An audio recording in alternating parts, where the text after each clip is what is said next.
अमलापुर के जंगल पहाड़ी इलाका था। वहाँ पर इस साल बहुत बारिश हो रही थी। इस जंगल में पीलू चिड़िया अपने पति और बेटी के साथ रहती थी। पीलू माँ लक्ष्मी जी की बहुत बड़ी भक्त थी और हर दिन उनकी कमल के पुष्प और सुगंधित अगरबत्ती से सेवा करती थी। पीलू कभी भी लक्ष्मी जी से कुछ नहीं मांगती थी। माँ लक्ष्मी जी, ये आपकी कैसी लीला है? इस बार बहुत ज्यादा बारिश हो रही है, पता नहीं ये बारिश कब रुकेगी। घोंसलों की छत भी कमजोर हो रही है और दीवारें भी सब तरह से पानी लीक हो रहा है और बहुत ज्यादा ठंड भी पड़ रही है। पीलू, अब तो खाना बनाने की लकड़ी भी मिलनी मुश्किल है और बारिश में मुझे अनाज भी नहीं मिला। अब पता नहीं क्या होगा। मुझे लगता है हमें घोंसला छोड़कर कहीं और चले जाना चाहिए। पिल्लू जी, आप सही कह रहे हैं। घोंसले में पानी बढ़ता जा रहा है। चलिए हम लोग तुरंत ही घोंसला खाली करते हैं, नहीं तो ये कभी भी गिर जाएगा। फिर पीलू और टीलू अपनी बेटी बबली के साथ घोंसला खाली कर देते हैं। तेज बारिश के कारण उनका घोंसला टूट जाता है। हे लक्ष्मी माँ, आपकी बहुत दया है, नहीं तो हम घोंसले में दब जाते। अरे पीलू, अब हम बेघर हो गए हैं। आप चिंता मत कीजिए, माँ लक्ष्मी हमारी रक्षा करेंगी। फिर तेज बारिश में पीलू अपने परिवार के साथ जंगल में भटकती रहती है। उन्हें रुकने के लिए कोई जगह नहीं मिलती है और उनकी बेटी ठंड से कांपने लगती है। ये कैसी आफत की बारिश है, रुक ही नहीं रही है। इतनी तेज बारिश में मैं अपनी बेटी को क्या खिलाऊंगी? इसको तो अब बुखार भी आ रहा है। कहाँ कहाँ भटकेंगे हम, कोई मददगार भी नहीं है। हे माँ, आप ही हमारी रक्षा कीजिए। इतने दिनों से मैं आपको कमल के पुष्प और अगरबत्ती की सेवा नहीं दे पाई हूँ। मुझे बहुत बुरा लग रहा है। मुझे आपकी सेवा करनी है। तभी पीलू के पास एक सेठानी आती है। सेठानी जी, आप इस बारिश में कैसे अकेले घूम रही हो? क्या आपका बंगलों को भी बारिश से नुकसान हो गया है? नहीं बेटी, मुझे तुम लोग परेशानी में दिखाई दिए तो मैं तुम्हारे पास आ गई। तुम अपने परिवार के साथ बारिश में भटक रही हो, मैं तुम लोगों को खाने के लिए दे सकती हूँ। आखिर इस बबली बच्ची का भी तो ख्याल रखना है। आपकी बहुत बहुत मेहरबानी होगी सेठानी जी। हाँ, लेकिन मैं सुन रही थी कि तू लक्ष्मी जी की भक्ति करती है। मैं तुझे तेरे पति और तेरी बेटी को खाने के लिए दूंगी, मगर तू मेरे लिए लक्ष्मी जी से और ज्यादा धन दौलत और ज्यादा गाड़ियाँ, सोने जवाहरात मांगना। बता, मांगेगी तो मैं तेरी मदद करूंगी। आप मेरी मदद करने के बदले में मेरी भक्ति का सौदा कर रही है। मैं आपके लिए लक्ष्मी जी से उनकी भक्ति मांग सकती हूँ, लेकिन धन दौलत नहीं मांगूंगी। लक्ष्मी जी मेरी माँ है, उन्हें कुछ देना होगा तो वो खुद दे देंगी। मुझे तो उनकी आराधना करनी है। सेठानी जी, इससे अच्छा है आप यहाँ से चली जाओ। सेठानी जी, इतनी तकलीफ में आप पीलू की भक्ति का गलत फायदा उठाना चाहती है। मेरा परिवार मुसीबत में है, लेकिन मैं पीलू को लक्ष्मी जी से इस तरह मांगने को मजबूर नहीं होने दूंगा। बेटी पीलू, अपनी जान जोखिम में डालकर लक्ष्मी जी की भक्ति के लिए तो खड़ी है। बहुत अच्छा है बेटी। अब चल, मैं तुम सबको एक सुरक्षित जगह में ले चलती हूँ। फिर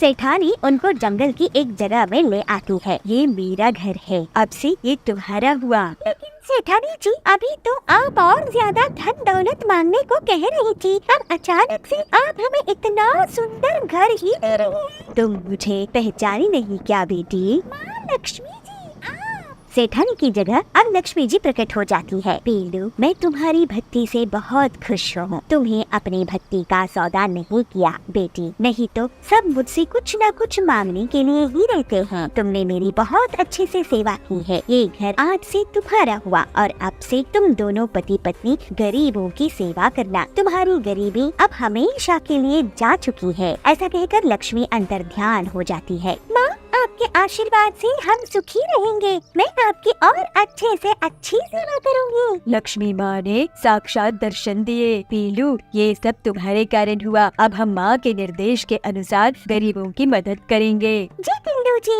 और थोड़े ही दिनों में पीलू और टिल्लू बहुत अच्छे पैसे कमाने लगते हैं और गरीबों को सुविधा देते हैं। इस तरह लक्ष्मी जी के आशीर्वाद से और अपनी मेहनत के कारण पीलू अपना जीवन हंसी खुशी बिताने लगती है। लालपुर गांव के जंगल में कड़क सेठ गरीब मजदूर से माइन में काम करवाता था, लेकिन मजदूरी के लिए पैसा नहीं देता था। इस वजह से मजदूर बहुत दुखी रहते थे। ऐसे ही एक दिन उन मजदूरों की तबीयत कमजोरी की वजह से खराब हो जाती है। और वो लोग काम में नहीं जाते हैं। अरे ये मजदूर क्यों नहीं आए? मेरा करोड़ों का नुकसान हो रहा है। माइनिंग का काम बहुत महंगा होता है, कब समझेंगे ये लोग? सेठ जी, उन मजदूरों के पास खाने के लिए भी पैसे नहीं है, इसी वजह से वो लोग बीमार पड़ गए हैं। तो दूसरे मजदूरों को पकड़ कर लाओ कालो। ठीक है सेठ जी। फिर कुछ ही देर में कालू सुंदरी, पीलू और बंटी को लेकर आता है। सेठ जी, सिर्फ ये 3 मजदूर ही काम के लिए तैयार हुए हैं। चलो अब इन्हीं से काम करवाना पड़ेगा। ऐसा कड़क उनसे काम करवाता गया, लेकिन उन्हें पैसे नहीं देता है। तो पीलू कहती है, कड़क सेठ जी, हम मजदूरी कर रहे हैं जिससे आपका घर चलता है, बदले में आपको भी हमें मेहनत के पैसे देने चाहिए, हमें हमारे पैसे दीजिए। तू जरूरत से ज्यादा बोलती है पीलू। मेरे घर पर सोने चांदी का पेड़ नहीं है जो मैं तुझे पैसे दूं। तो मेरे यहाँ काम कर रही है, यही बहुत बड़ी बात है। अब काम कर वरना तेरी हड्डी पसली एक कर दूंगा। कड़क की धमकी से सब डर जाते हैं, लेकिन पीलू हिम्मत दिखाती है। ऐसा है तो मैं यहाँ काम नहीं करूँगी। लेकिन कड़क बहुत ही क्रूर था। वो माइन का दरवाजा ही बंद कर देता है और अपने मजदूरों को काम करने में मजबूर कर देता है। मेरे लिए काम करो, नहीं तो कभी बाहर नहीं निकल पाओगे। ऐसे कुछ दिन बीत जाते हैं। पीलू बहुत कमजोर हो चुकी थी। एक दिन खुदाई करते करते पीलू माइन की एक गुफा में पहुंच जाती है। अरे ये गुफा कहाँ जाती है? क्या ये बाहर जाती है? अगर ऐसा हुआ तो हम आजाद हो जाएंगे। तो उसको एक चमकता हुआ पेड़ मिलता है। उसमें हीरे, सोने के सिक्के और जवाहरात लगे हुए थे। अरे ये क्या है? अगर कड़क सेठ को इसके बारे में पता चल गया तो वो हम सबको मार डालेगा। तभी वहाँ पर एक देवी प्रकट होती है। पीलू चिड़िया, ये पेड़ सिर्फ साफ मन वाली चिड़ियों को ही मिल सकता था। तुम बहुत नेक दिल की हो, इसलिए तुम्हें ये पेड़ मिला है। तुम चिंता मत करो, इसका एक आम खा लो, तुम्हें ताकत मिल जाएगी। और इस पेड़ की एक लकड़ी लेकर जाओ और कड़क सेठ का सामना करो। ऐसा कहकर देवी वहाँ से चली जाती है और पीलू आम खाकर तंदुरुस्त हो जाती है। फिर वो लकड़ी लेकर कड़क सेठ का सामना करने जाती है। कड़क लकड़ी देखकर हंसता है, लेकिन उस लकड़ी की एक मार से ही कड़क बहुत दूर फेंक जाता है। अब पीलू के कारण सभी आजाद हो जाते हैं और पीलू उस कीमती पेड़ की मालकिन बन जाती है। इस तरह से पीलू हंसी खुशी रहती थी। जौनपुर गांव के जंगल में गरीब पीलू चिड़िया रहती थी। वो अपना एक छोटा सा सब्जी बेचने का ठेला लगाती थी। वो बहुत गरीब थी और उसका पति बंटी कबूतर पंक्चर रिपेयरिंग का काम करता था। पीलू चिड़िया भगवती लक्ष्मी जी की बहुत अच्छी भक्त थी। गरीब होने के बावजूद पीलू हमेशा लक्ष्मी जी को शुद्ध घी का दिया जलाती थी और अच्छे फल भोग लगाती थी और मंदिर के बाहर बैठे हुए गरीब लोगों को दान दिया करती थी। एक दिन बंटी काम से लौट रहा था तो उसका एक्सीडेंट हो जाता है। उसका पैर टूट जाता है। इस वजह से बंटी का काम में जाना बंद हो जाता है और घर में आराम करना पड़ता है। तो पीलू कहती है, लक्ष्मी जी की कृपा है कि आपकी जान बच गई। उन्होंने मेरे सुहाग की रक्षा की है।